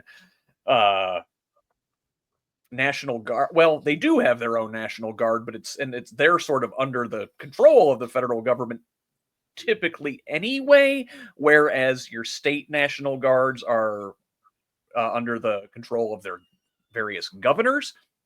But the federal government, I don't think they can come into like Indianapolis and federalize the IMPD there. This is a distinct thing for Washington with this Home Rule Act. They're taking what's on the books and exploiting it to the fullest extent. Is that what kind of you think's happening there, Josh, from a legal standpoint? I think that's what they're starting off with, but they've already hinted that they're going to stay as long as they want, which goes beyond what they can do. Because my understanding is they can only do it for 30 days and they have to get congressional approval. And then they've already said we're going to keep doing it. I think they will try to do this in a city, right? In a blue city. And they'll do it in a blue city with a red governor, because with the Republican governor, they're not going to stop them. And I think we're finding out that a lot of things that were held up in America as, oh, that doesn't happen here, were held up because the people in charge didn't do them. Yeah, they were norms. But only norms, not actual laws. Yeah. The extent to which Republicans will go along with anything Donald Trump has said, I think then the Republican voters would accept it. And I think that there's enough Americans out there that I'm afraid would go along with this. I don't know, man. We've now seen this in California. We've seen this in DC. And I feel like this should be something that is literally shaking the ground. And it seems to be met with a collective shrug. I don't know what the end of this is, but I think this is a test. there were large scale protests in Los Angeles against government occupation there, though they it wasn't like shut down the whole city protests. It wasn't more than a limited area, and eventually they did pull out the Marines, and they did revert the guard back to local control. But yeah, they came in, they proved their point, I think. And by the way, I mean, ICE is still in LA doing whatever they want, just without the extra protection from federal troops. Tracie, I think of stuff like this and the creep toward authoritarianism and how autocrats use crisis to consolidate power. And if you think back to the 1930s in Germany, there was this false flag operation called the Reichstag fire, right? Yeah. And the German parliament building got set on fire. Probably the Nazis that did it, and then they used the fact that this fire started, blamed it on the communists to declare martial law. And that event, the Reichstag fire, has gone down in history as sort of an event that authoritarians use to consolidate power. Well, here in America, we have the big balls beat down. Because one of the reasons that they're giving for this crackdown on federal or on Washington is that the 19-year-old who went by the nickname Big Balls, one of Elon Musk's Doge guys, right? He still works in government, by the way. He's over at the Social Security Administration, getting into all your data now. His real name is Edward Korstein, by the way. Just Big Balls is what his mom calls him. But oh my God. I was leaning too close. You got me off guard on that one. So he was assaulted by approximately 10 juveniles near DuPont Circle in Washington at approximately 3 a.m. The previous Sunday. Tracie, can't we even get a decent crime to blame our authoritarian surge on? You'd think. I think my favorite part of this whole horrible and frightening story. I live close to Chicago. It's one of the cities that's in his crosshairs. Everybody in this region has ties, and we're keeping an eye on that because, if he pulls that shit, it really will impact our life. We live there, we work there. We have family that live there, but the biggest crime that they arrested for in this whole big crackdown was somebody throwing a fucking sandwich. I mean, if that is the full lethality of issues that we are that are these crime waves, it makes you wonder, how is it that nobody in Trump's base is even moved by the ludicrousness of this? How is it that these sort of at what level are we going to start? Is his base going to start saying to these sort of things? Because this is very clearly a manufactured emergency. We all know that. We all know what he's trying to do here. We all know that there are cities in Trump and red states with far greater violence than any of the blue cities that are under Trump's crosshairs. So why is it that none of them care about that? And how can we get them to care about that? That's where it takes my brain. Well, Derrick, what I want to know is where are all the Second Amendment people here? I remember my whole life they've been talking about needing arms, needing assault rifles, needing hand grenades and nukes for all you know, to take on a tyrannical government. Well, here's your tyrannical government. Where are you at? They're in the comments section cheering, saying, "Good job, Daddy. Give me more." I would like to do a little bit of a quote here. Now I'm awake to the world. I was asleep before. That's how we let it happen. Nothing changes instantaneously. In a gradually heating bathtub, you'd be boiled to death before you knew it. And that's from Margaret Atwood's Handmaid's Tale, about how they slowly grew into Gilead. And I am seeing a lot of what's happening right now as, how do you boil a frog? You don't throw them into boiling water, you let it slowly heat up while it's in there, and then it's cooked. That's what's going on here. Is they're doing little bits at a time, just getting us used to stuff until whatever they want to do. And we won't be able to do a damn thing to stop them unless, we actually fight back against it, vote in people that will stop it. And that's the only way we're going to be able to do it. I mean, people should not fear their government. Government should fear its people. Yes. What radicalized me was V for Vendetta, was Star Wars, was the Hunger Games. We know who the evil group was, and the resistance was always fighting against it. Well, we have our assignment. We know what to do. We just have to do it. So now, Josh, you said you were worried that they're going to come for, like, say, blue cities in red states. But the cities that Trump has sort of already mentioned that could be next on his list are Chicago, New York, Baltimore, Oakland. These are all blue cities in blue states with black mayors. Is that a coincidence, you think? No. No, look, man, it's almost like I don't even know what to say at this point. Like, I will say this.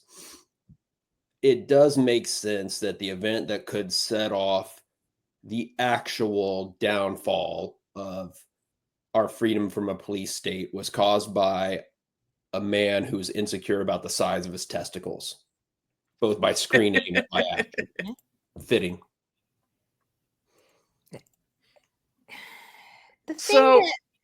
Yeah, go ahead, Tracie. One thing I don't want us to leave this conversation with, though, is this, because we all seem to be feeling a sense of hopelessness and helplessness in this. And I don't want that to be our takeaway, because we're not there yet. We have seen, while it may not be the mainstream news, we have seen pushback, and we are seeing protests. It's not getting covered as much, but groundswell protests are everywhere and all the time. And it's almost ambient noise now, but they're there. And it's still, so far, has been the only thing that has been impactful. Not the courts, none of that. The only thing that has done anything to do any pushback is on the ground protesting, which is happening all the time in these cities. And that pushback does have impact. We are there have been changes in what's going on in DC based on pushback. So we need to be encouraging people to continue to do that. And I don't want people to take these references to Gilead and these as signs that we are bound to a downward fate, to follow the same trends that Hitler has. We are not there yet. We can change things. We just have to do the work. It's a fine line, right, Tracie, to to walk between warning of what could happen and painting it as inevitable, right? Like if we stay on this path, yes, that is where we are going to go, but I feel like we have to offer an off ramp, because it does look like we are marching inexorably toward fascism. And all of us, we're, hey, this thing's going on. Don't let this happen. And what's the alternative, because Democrats largely, and this has been my complaint about, our party for the longest time, is that we say, I'm not that guy. We're not like Trump. He's bad. But what would we do instead? What is our vision for the future? Because we can't just go back to 2015 like none of this ever happened. Oh, absolutely. We have to offer a positive direction, I think. And I think that's something the party is obviously wrestling with hardcore right now.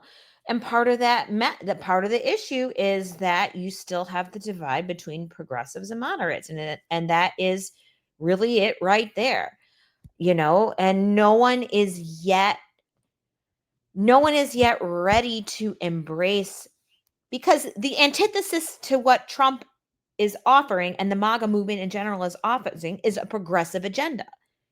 I mean, that's just the natural alignments of things. If you are into authoritarianism here and completely deregulated markets, no real protections for no social safety net whatsoever, no a fully free and open and unfettered greed of rampant capitalism, unchecked by any sort of governmental intervention.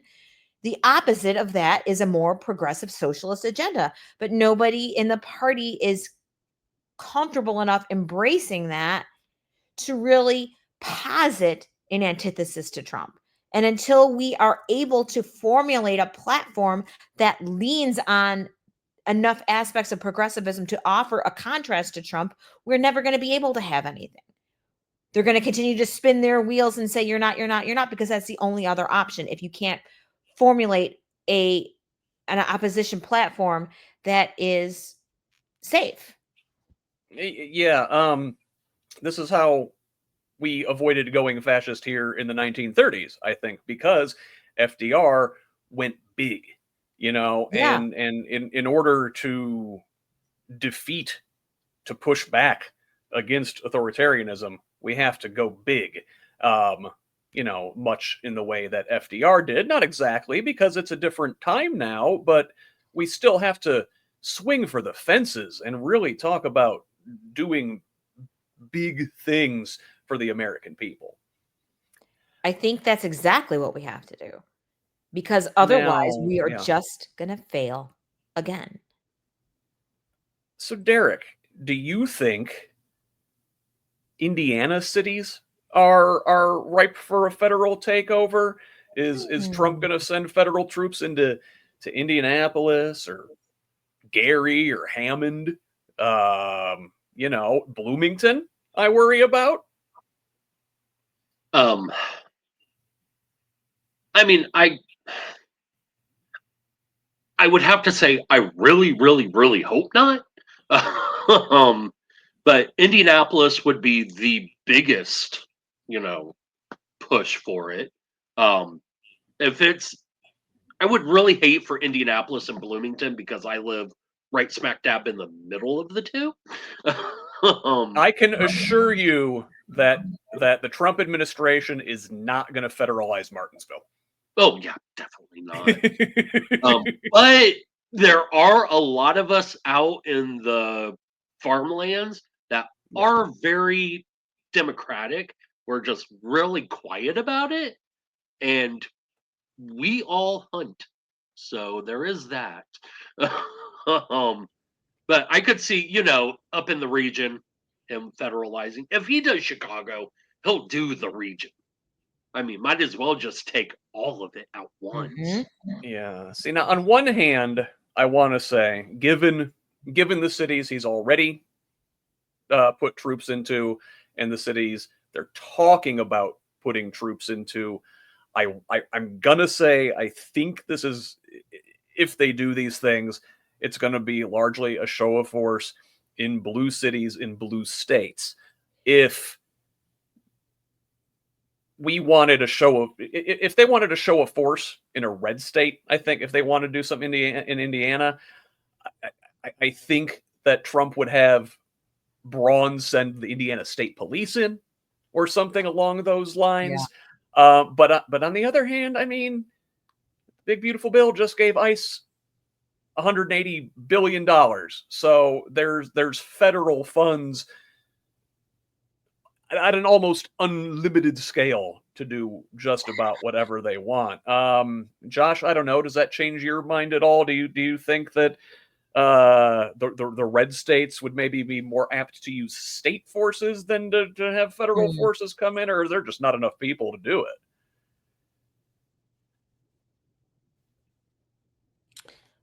Oh, you're muted again, sir.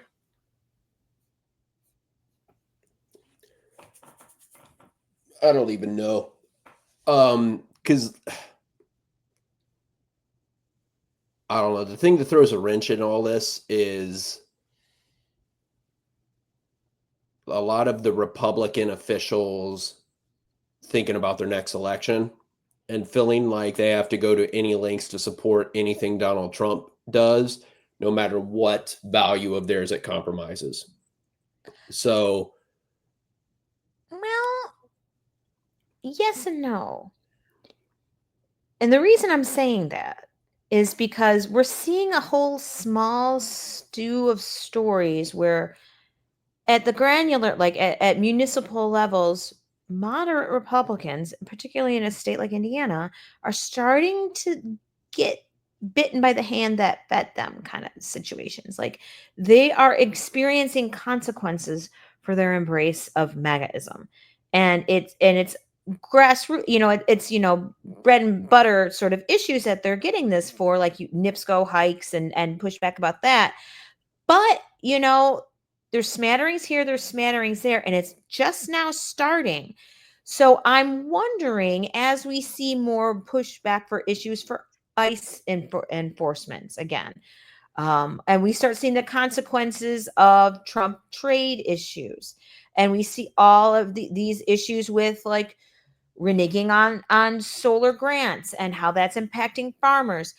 These people have their local districts to think about.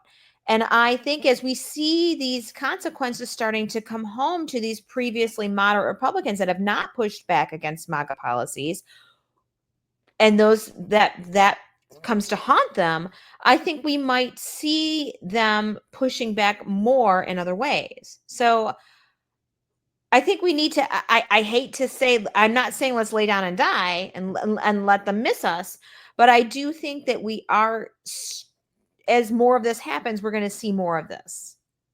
No, that's a good observation. I think, Tracie, we're not going to see probably a lot of vocal Republican pushback from elected officials or media personalities. You probably won't see a lot of it online. Those spaces are pretty well captured by MAGA. But I think what you will see is around the edges, that soft support will fall away, and you're not going to hear a lot of people revolting against MAGA from the right online, but maybe they just don't show up for the next election. And I think that kind of has to be what we hope for. Derrick, do you have any closing thoughts on the police state that is developing around us? We have to remember that we have to take care of our friends, our family, our neighbors. Ultimately, it comes down to who's around you, who can help you. We have to be there for others. And hopefully, I know we can get through anything. And just remember, we are the resistance. We will fight for everything that this country stands for. Yes, sir. Josh, I'm going to give you a final word here today, and then shamelessly plug yourself.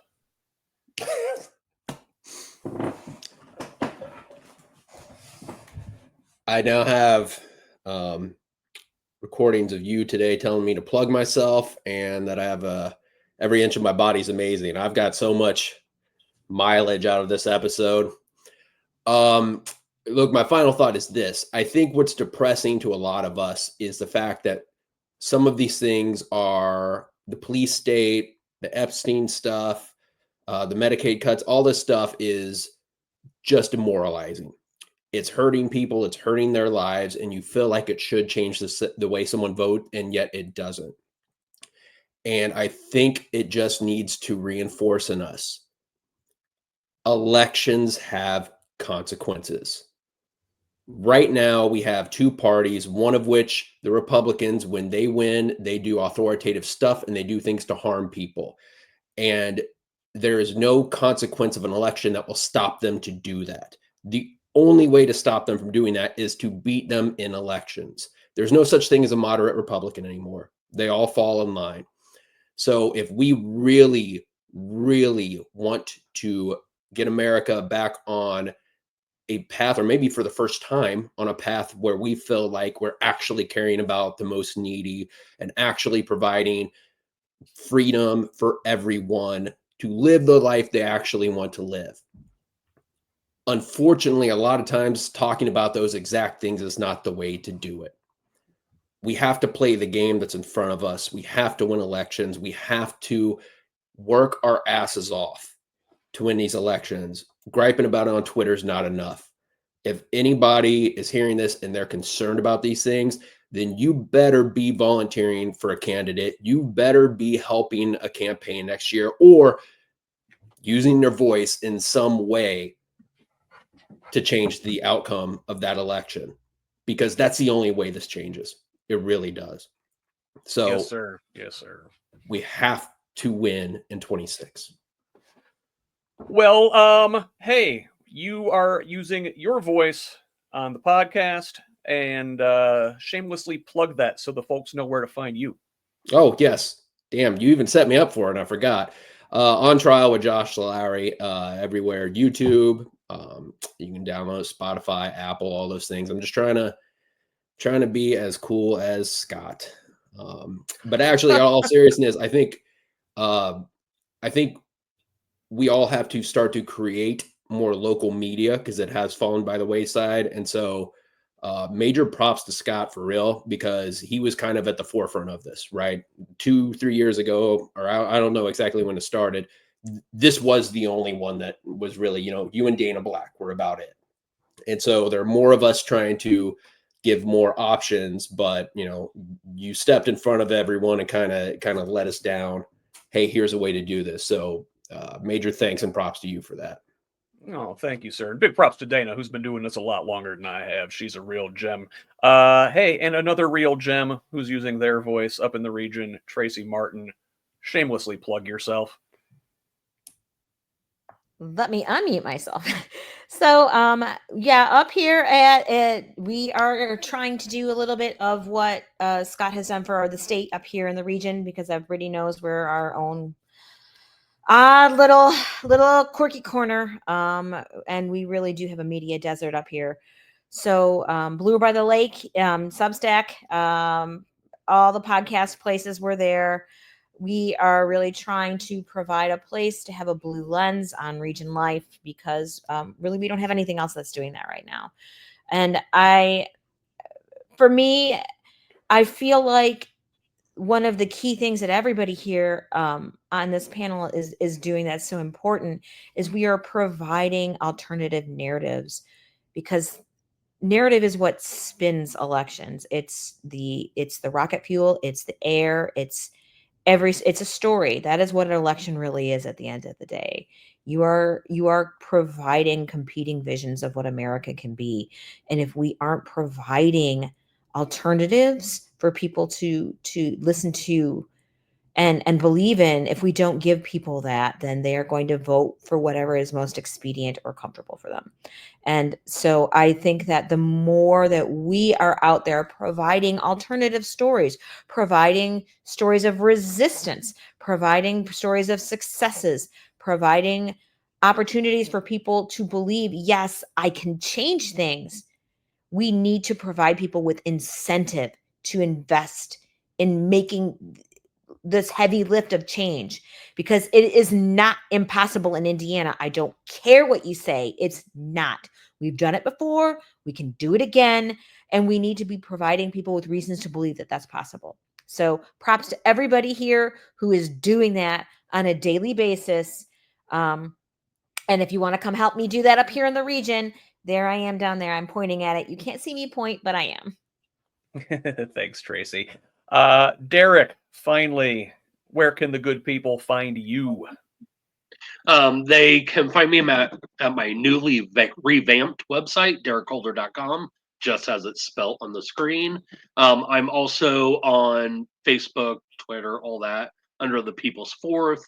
I am focusing heavily on Indiana's 4th Congressional District, with news, all the candidates. I'm going to have interviews with as many candidates as I can get on there. Obviously, push on the congressional ones to you, Scott. And, just like Tracie said, we're all trying to get information out there to the people. I await those candidates with open arms, Derrick. Thank you very much. All right, folks. Well, listen, that's going to do it here for today. You can find me at whosleft.us and on the social media sites at whosleft, or on a couple of them at scottrog78. Be sure to subscribe. Be sure to subscribe to Project Next. That is at Project Next Movement, I want to say, on most of the websites. But hey, y'all know how to use Google. Anyway, until next time, this has been Who's Lift This Week. My name's Scott Aaron Rogers, and I will always love you. Thanks, Indiana.